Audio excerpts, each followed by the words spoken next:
The curse of Jabari's shadow. I always knew I was different, but it wasn't until my 13th year that I understood why. In our village of Makuma, children ran wild and free, their days filled with games, laughter, and the heat of the sun. For as long as I could remember, I had never seen my own shadow. It wasn't like the others.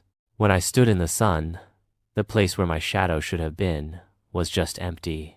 The village elders noticed it early on but said nothing to me directly. They only exchanged whispers behind my back, their eyes filled with worry. It wasn't until the day of my 13th birthday that everything changed.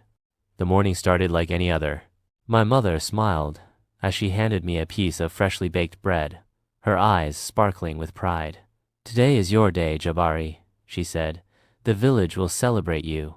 I nodded, though my heart was heavy. The festival of the 13th year was meant to mark a child's transition into adulthood, but I couldn't help but feel the weight of the elders' stares whenever they looked at me. There was something they knew that I didn't.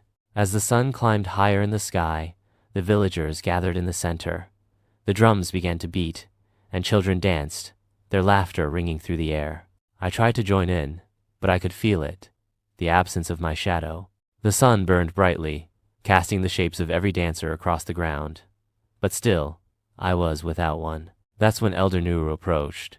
His face was stern, the lines of age etched deeply into his skin. He didn't smile, and the usual warmth in his eyes was absent. He looked at me as if he were staring into a storm. "Jabari," he began, his voice low so no one else could hear. "It is time." "Time for what?" I asked, my heart pounding in my chest. The air around us felt thicker, like the very earth was holding its breath. He didn't answer but instead motioned for me to follow him to the sacred grove. The festival continued behind us, the sound of drums fading as we walked deeper into the trees. We arrived at a clearing where an ancient stone sat, carved with symbols older than our village. The elders had told us tales of this place, where spirits and the living world once met. I had never been here before, but something about it felt familiar, like I had always known it was where I belonged. Elder Nuru stood in front of the stone, his back to me. "Jabari, you were born with a shadow that was stolen." My heart skipped a beat. "Stolen?" He nodded solemnly. "On the night of your birth, the Shadow Walker came. It is an ancient spirit that thrives on the light of those who are destined for greatness. It took your shadow, trapping it in the land of darkness, leaving you incomplete." I felt a cold chill sweep over me. "Why? Why me?" "Because your shadow holds power, Jabari. It is your connection to the spirit world. Without it, you are divided, torn between the realms of the living and the unseen. That is why you have never been whole. That is why the village watches you with caution." I stared at him, my mind reeling. All my life, I had felt different, isolated, but I had never imagined it was because of something so ancient, so otherworldly. "What must I do?" I asked, my voice trembling. Elder Nuru turned to face me, his eyes piercing. "You must journey to the land of shadows and reclaim what was taken from you. But beware, Jabari.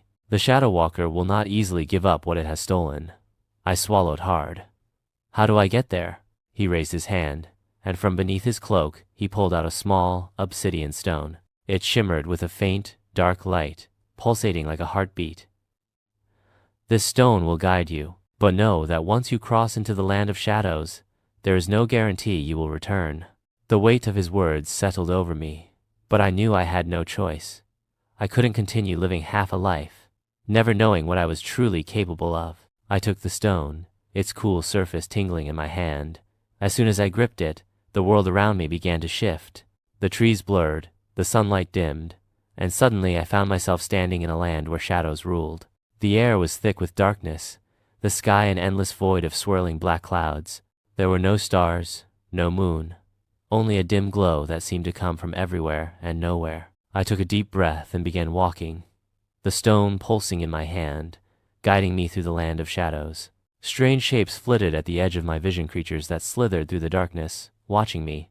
I kept my eyes forward, my mind focused on one thing, reclaiming my shadow. After what felt like hours of walking, I saw my shadow, standing on the edge of a dark pool, a mirror of myself, but twisted and hollow. And beside it, the Shadow Walker.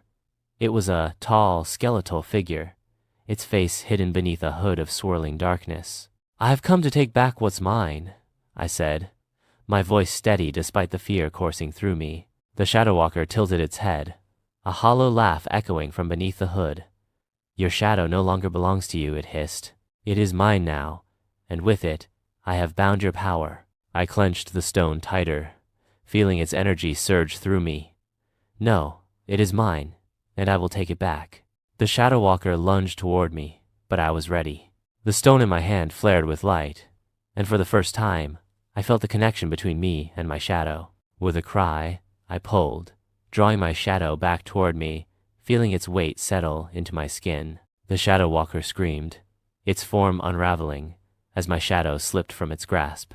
In a flash of light, the world of shadows collapsed around me, and I was back in the grove, Elder Nuru watching with silent approval. I looked down at the ground, and for the first time in my life, there it was my shadow.